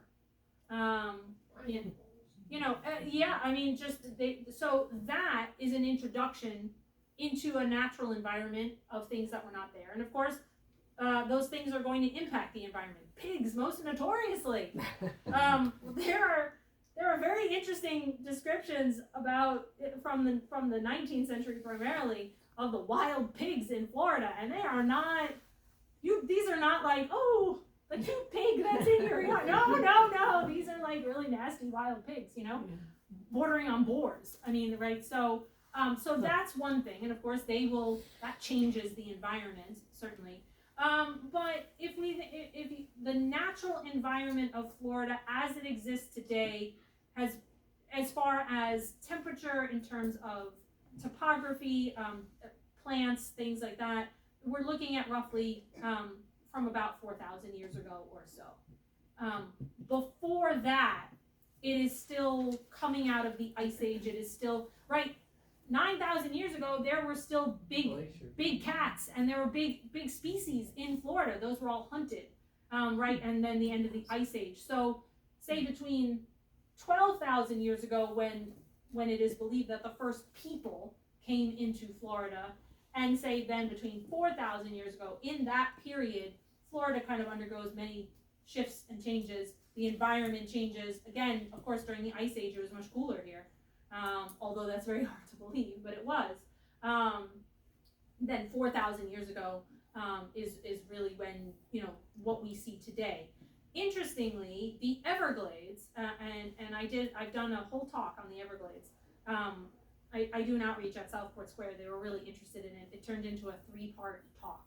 I see them every month, and it turned into a 3-month thing where we talked about it, and we did a whole thing on the history. The Everglades, as an ecosystem, as an environment, that actually, the formation of the Everglades goes back millions of years. Millions of years. It's so fascinating, right? If we think about Florida limestone, and we think about all, this is a millions of years process. And so the natural environment today, if we think about 4,000 years, or we think about even 12,000, I mean, that's like this, whereas something like the formation of the Everglades is millions of years old. Florida, right, as a piece, as a geographic entity, used to be part of Africa, fun fact, and broke away and randomly attached itself to what became the North American continent. I mean, it's absolutely fascinating. And again, these landscapes, these environments, why is the ground, why is there, the soil in so many parts of Florida not good? It's partially because of, it's just sand. It's just sand, right? But the limestone, right? I mean, right, Florida is very solid. And of course, with the aquifers and all of that, I mean, it's all connected. So it's really fascinating. And that could be a whole other discussion in and of itself. It really is very interesting to think about how places form and how they change from a geographic perspective, rather than, and it is a historical perspective too.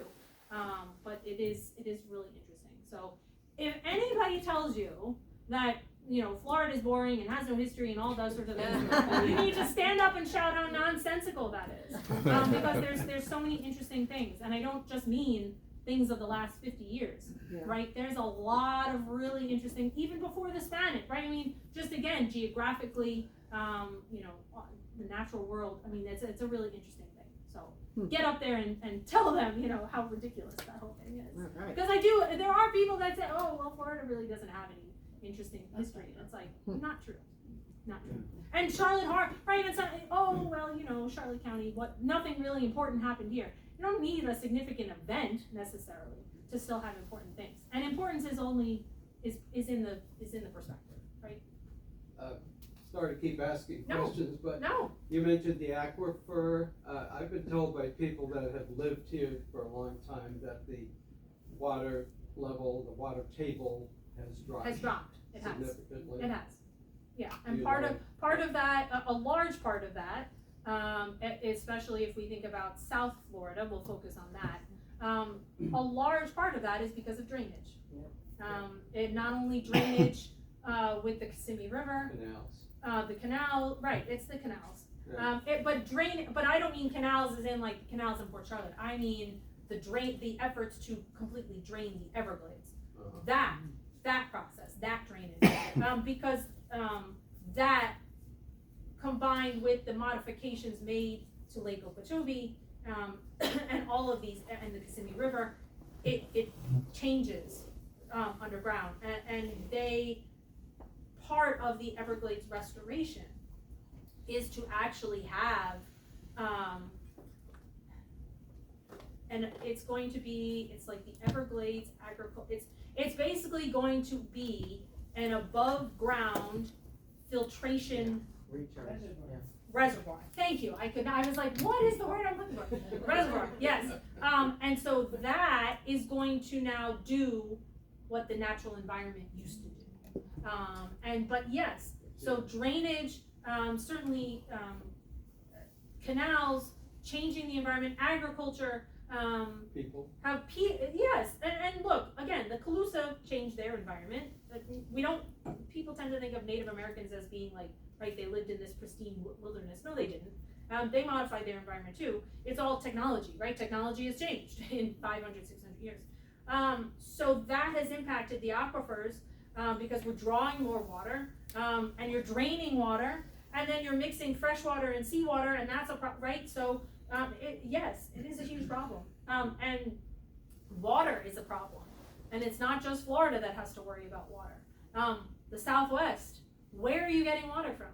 I mean, truly, it sounds dramatic, but this is a global problem. You know, there's only so much fresh water on this planet.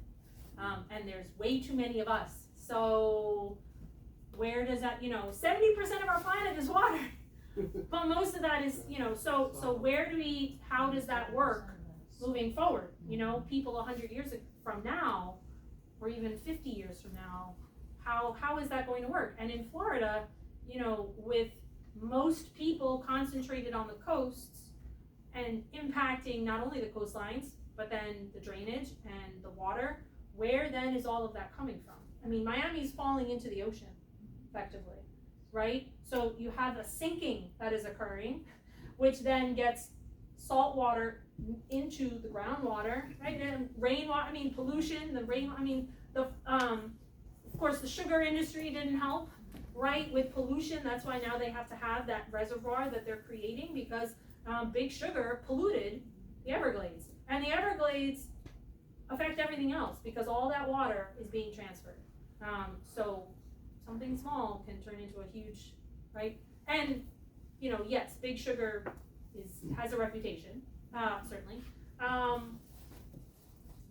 Are they trying to fix it? They're trying. They're at least contributing to fix it, right? But people need to eat. People need to make a living. Right? So how does all of this fit together? It's a really tough situation.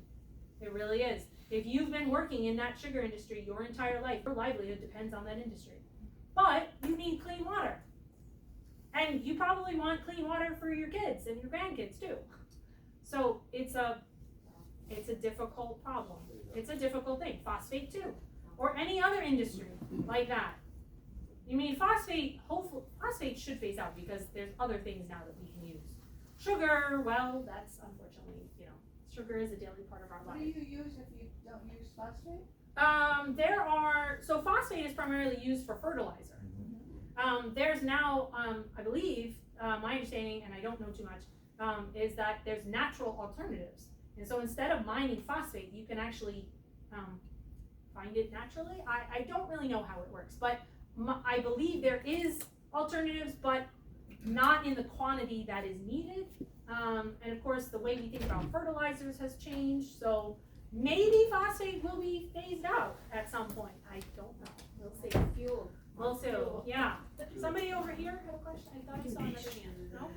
Yes, ma'am. I was, when we're talking about the karsts forming underneath the soil and the subsurface hydrology changing and saltwater intrusion coming, how frightening is that for this area? What are we looking at in terms of? I think it's something that we have to be very aware of. Right? Charlotte Harbor and the Myakka and the Peace River, that is a huge portion of Charlotte County. I don't know where we specifically get our water from. If I had to point to a source, I don't know the details of that, but probably Peace River, Peace River, Charlotte Harbor, So there's a lot of water in Charlotte County. I think the thing is what is natural water and what is man-made water, like the canals, for example. And a lot of people live on canals, whether you're in PGI, whether you're in Port Charlotte, whether you're in South Cove. Those are all man-made, and they're really not exactly what I would call a successful ecosystem. And I am not a biologist. I don't pretend to be, but the way those were created, it's very damaging. But it seems that water is going to be a commodity eventually. I imagine so. I Yeah. think it is now. Well, Yeah. it is now, but it's not, No, I understand what you're saying. Or so Yeah, not yes. quite, at least not for us, mostly. But, are there plans in this area for desalination? That I don't know. I don't know. I have not heard that, but that would be a question more for like Brandon Moody or somebody like with Charlotte County Water Quality. Brandon Moody, I don't know if he's spoken here. Yeah. last week. Yeah, he would be the person to ask that question too. Oh, I missed my opportunity. Yeah, well, well, lucky for you, he works for Charlotte County. You just look him up and you give him a call. That's why we're here. We don't have a- No, seriously, and Brandon's a great guy and he has a lot of knowledge. And he can speak to that in a way I can't. Yeah. Look, because I was in Aruba not too long ago and Yeah. had an opportunity to visit the desalinization Okay. plants that are there, Yeah. and almost all of their water, their drinking water Is coming from that. coming from that. And there are other countries, I think, And do that. I used to live in Sarasota and I attended some committee meetings because the saltwater intrusion is really coming into that area very heavily right now. Yeah. But I was wondering, you know, I think for us, I would say with sea level rise, that is and hurricanes, of course, right? Hurricanes do a lot of things, but one of the things I think that people don't think about necessarily, is all the salt water it brings in. And it goes into pipes and it goes into, it goes into houses and things too, but it gets into that groundwater, it gets into the soil. I mean, they showed that after Helene and Milton. Milton was a big one. And just how devastating that can be for not just the natural environment, but also for agriculture as well. When you're introducing all of that salt into an environment, it impacts species too, right? Alligators are fresh water. Alligators are not salt water, so that can change them. And of course, alligators being a top, an apex predator, then that filters down. So it is a problem. It definitely is an issue. Saltwater in the Everglades is a problem. I mean, that with all the restoration, they are mitigating that. But back when dredging was really in full force, parts of the Everglades were just dead because of the salt. Salt doesn't belong in the Everglades. It's all fresh water. Now, where the Everglades flow out into Florida Bay is salt water, yes. And in fact, Florida Bay is the only place you can see alligators and crocodiles because of that. But salt was a huge problem. So and salt gets into the Everglades, and then that all filters down, and that impacts a huge ecosystem over decades. That's a huge problem. That is a very big problem. Most people don't think about, right, the Everglades are important to everybody, and they're important for us, but they're important for animals and plants too. And if you haven't been, please go. There's the Park Service does a great job. They have a lot of really very informative folks who can talk to you, and it's really fascinating. Plus, it's also just amazing to see. It is amazing to see it, and we are not seeing it at all what it used to be. But when you stand there at Shark Valley and you're standing at the end of the trail and you're looking out onto the river of grass, it is pretty spectacular. I can tell you, it's one of the best things I've ever seen, because there's just all you're looking at. There is nothing in front of you but that, and it's truly amazing. And if that gets impacted, if that the health of that ecosystem, it all percolates. The health of all of it matters. Rivers, lakes, it matters. The restoration. It's not here, but the restoration of the Kissimmee River, within months, they noticed plants, animals, things that had not been in that valley came back. Dramatic transformation. So it only takes a little bit, right? And it's not impossible. We're a pretty smart race as an entity, right? Humans. So it's not that we can't do it, right? It's not that we can't do it. And I think success stories like that show. They show. That's right. Yeah, we can fix it. Exactly, we can fix it. It won't be what it was, but maybe we can make it better than what we made it. Anything else? Questions, comments? Yes, ma'am. Just looking at, they used to be, looking at warm mineral springs and Yeah. diving down, and are Yeah. they still doing that? Yeah, and there's several places, several state parks in Florida, where you can dive. Yeah, you can go. I think they've tried over time to, I don't know if they've placed limitations, but try to make sure that people understand, it's common sense stuff like cleaning up after yourself and all these sorts of things. But no, you can definitely dive in a lot of those springs still. I think Crystal River? Crystal River is one of the big ones. There's quite a few. If you go onto the Florida State Park website, you can filter the parks if you type in like springs. So you can type in like amenities and you'll see which ones have the springs and what the access is. But yes, that is something you can do, absolutely. There are questions, comments, concerns?